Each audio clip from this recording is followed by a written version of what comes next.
All right, we're going to do a series of videos right now explaining budgets, largely so you all get kind of the 101 course as we keep talking about the stuff with these budget updates. So first, we'll talk about the budget itself. It is actually three documents included in one budget: the revenue ordinance, the appropriations ordinance, any management ordinance. The revenue ordinance talks about how much money a city or municipality is going to collect, right? So this is where your taxes and your fees are. Your appropriations ordinance is how you intend to spend those funds. Are you putting more towards homelessness? Are you putting more towards certain programs? That's your appropriations ordinance.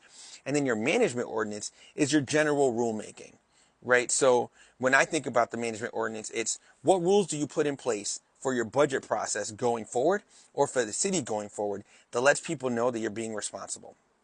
So those are the three components. And as we talk about the different things related to the budget, you might hear me talk about the revenue ordinance, the appropriation ordinance, and the management ordinance. So just want to make sure you got that understood. Cool? That's part one. Part two is coming up. And we're going to talk about progressive versus regressive revenue, and structural versus one-time revenue. All right? See you soon. All right. Part two, different kinds of revenue. So you hear people talk about progressive versus regressive revenue. Largely what that's about is who it hits, right? When you're paying revenue, someone has to pay for it. Your progressive revenue is when you model it in a way that those who have more, typically the ultra wealthy is how it's being framed, pay their fair share. An example of this is the fair tax, right? The governor had tried to move it and have us vote on it a number of years back. What that would have done is establish a graduated tax, meaning the more you make, the more you pay. So if you don't make as much, you're not paying as much into the taxes, right? So that's progressive. It's thinking about who's most impacted. Regressive taxes are those that are felt by those who are in most need of help. Those are the most marginalized, the lowest income. So typically a lot of your fees that have come up, like your garbage fee is one that hits everyone. So if you're not making a lot, you're still paying into it in a way that has a disproportional impact based on your income. So when we talk about that, I just wanted to frame that for you. So as we talk about some of the fees that are more aggressive, we're also thinking about ways to protect those who are most harmed. So for example, the garbage tax has a senior discount, right? A senior pays half of what everyone else would.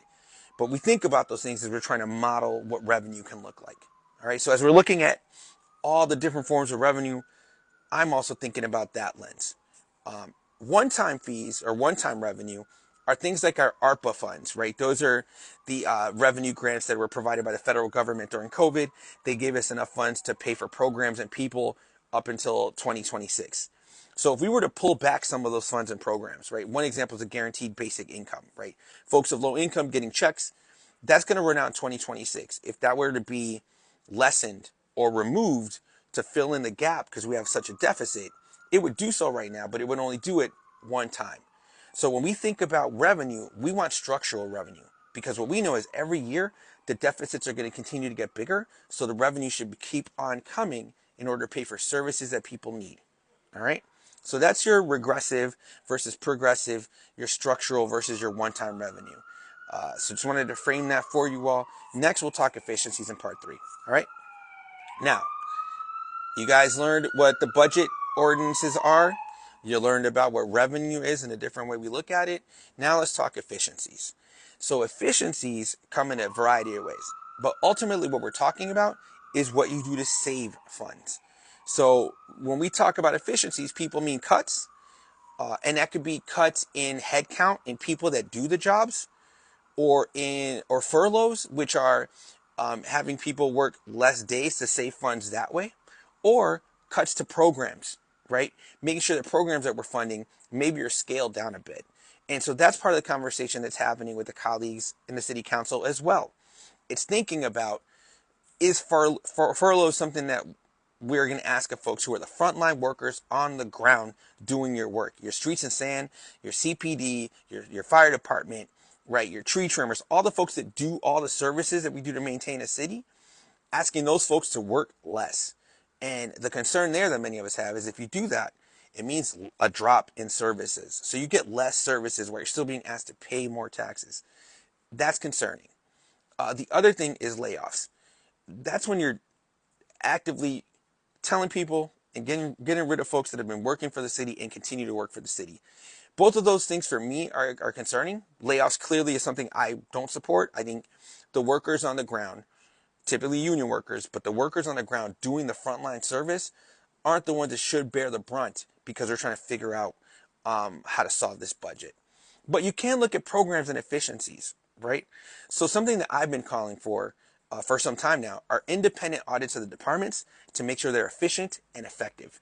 You start with the largest costing department and work your way down.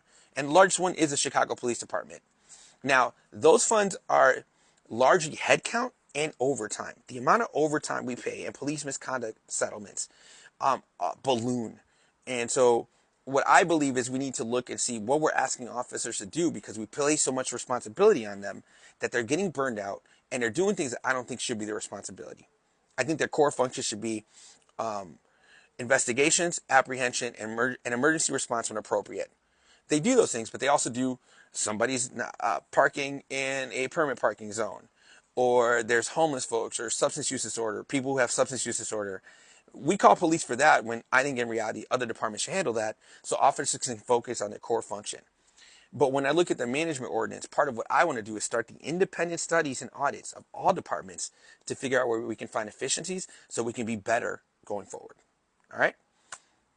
Next, we're going to talk about the pension payment. All right. So we've gone over the budget ordinances. We've talked about revenue, progressive versus regressive. We've talked about efficiencies. Now let's talk about the pension payment. So the reason why these deficits are larger and larger every single year are because mayors in the past and city councils in the past weren't paying the pension payments. So pension payments are things that were mandated. Mayors would not raise taxes to pay those back in the day. And what ultimately happened is the payment debt kept growing so much so that every year it amortizes. So think about your credit cards, right? Your interest continues to grow and it keeps getting worse and worse if you don't make the payments to even cover the minimum balance. That's what ultimately happened here in the city of Chicago. It got so bad that the city started selling off assets to try to cover the gap temporarily, right? So in order to get $1 billion up front, the city sold off the parking meters for 75 years, right? And we've lost on all that revenue just for the one-time payment of $1 billion to cover a gap, which ultimately did not help in the long run because those funds didn't go back to paying the pension. They went to paying for services and being spent, right? We sold off the Skyway to try to cover that gap. So what we're seeing now is a credit card that has been maxed out, the city not being able to pay the interest even on that payment, and ultimately that debt continuing to grow out in a way that is fundamentally unsustainable unless you're making these advanced payments, right? So what's being called a supplemental payment is really a forward payment because we're not even paying our minimum. So the $272 million in this budget that is being used to make that forward payment is necessary. If you were to discount that, just lessen it by 27 million, 10%, it would cost $380 million over the next 30 years.